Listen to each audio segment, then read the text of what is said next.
Hi, I'm John Stevenson, and we're going to be looking at the theme of remembering God from Deuteronomy chapter 8 in our continuing study through the book of Deuteronomy. Deuteronomy 8 verse 1 starts off God speaking through Moses, "All the commandments that I'm commanding you today you shall be careful to do, that you may live and multiply and go in and possess the land," here it is, "which the Lord swore to give to your forefathers." Notice the land was sworn to the forefathers, and because of that, you're to obey the Lord today. Verse 2, we switch over where God says you're to remember, and this is the theme of our chapter. In fact, that's going to be repeated several times throughout this chapter. You'll remember all the way which the Lord your God has led you in the wilderness these 40 years. Remember that he did that so that he might humble you, testing you to know what was in your heart, whether you would keep his commandments or not. And so he's going to take them back and sort of remind them of the lessons from the wilderness.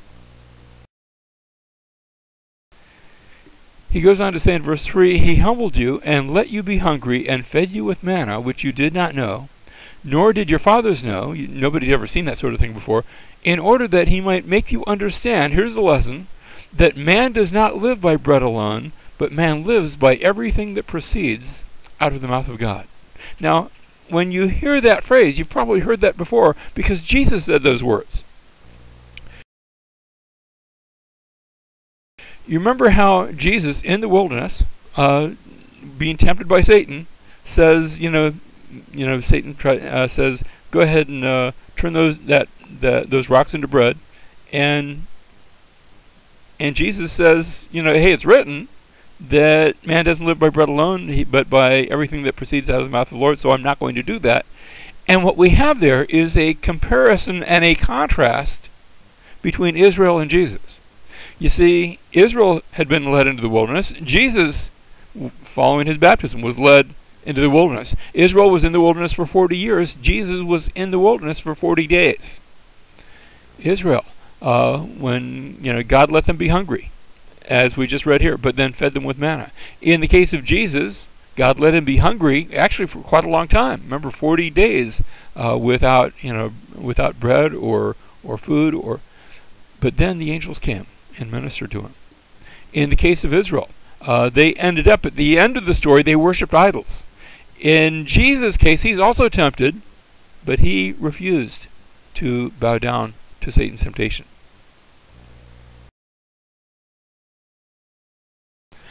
And that means that Jesus is the better Israel who obeyed God and who died so that we can enter into his promised land. He suffered for us, he lived for us, he died for us, and as a result, even though we are tempted and even though we have failed, yet he provides salvation for us. Now, we continue in Deuteronomy chapter 8. We have those lessons in the wilderness, and then God tells them in verses 7 through 9 that the land is good, and he describes it, the land of barley and the land of vines and fig trees and pomegranates and all sorts of great things in that land because it's good. And he says, you'll come into the land, you'll eat, and you'll be satisfied. But now here's the pivotal point. Here's the warning. The warning comes in verse 11. Don't forget the Lord. Remember, we said this is going to be a book of remembrance. And the problem with remembering is that sometimes we forget. So he says, beware now that you do not forget the Lord your God by not keeping his commandments and his ordinances and his statutes that I'm commanding you today. And then what we have after that is the results. Here's what's going to happen if you do forget. You'll eat and be satisfied, and that'll sound good, but you'll see that the land before you is good. Notice he had described that the land before you is good, and the land before you is good. He repeats that. But remember those lessons in the wilderness. And he takes them through again, showing how that in the wilderness he fed you with manna, and with manna that the fathers didn't know, that he might humble you, that he might test you, to do good for you in the end. And he comes to the end of the chapter, and again there's that oath. So notice this whole chapter is bracketed in verse 1, where the land was sworn to the forefathers, and because of that obey the Lord today. And he sums up in verse 18, but you'll remember the Lord your God, for it is he who is giving you power to make wealth, that he may confirm his covenant, which he swore to your fathers, as it is this day. And it will come about, if you ever forget the Lord your God and go after other gods and serve them and worship them, then I testify against you today that you will surely perish.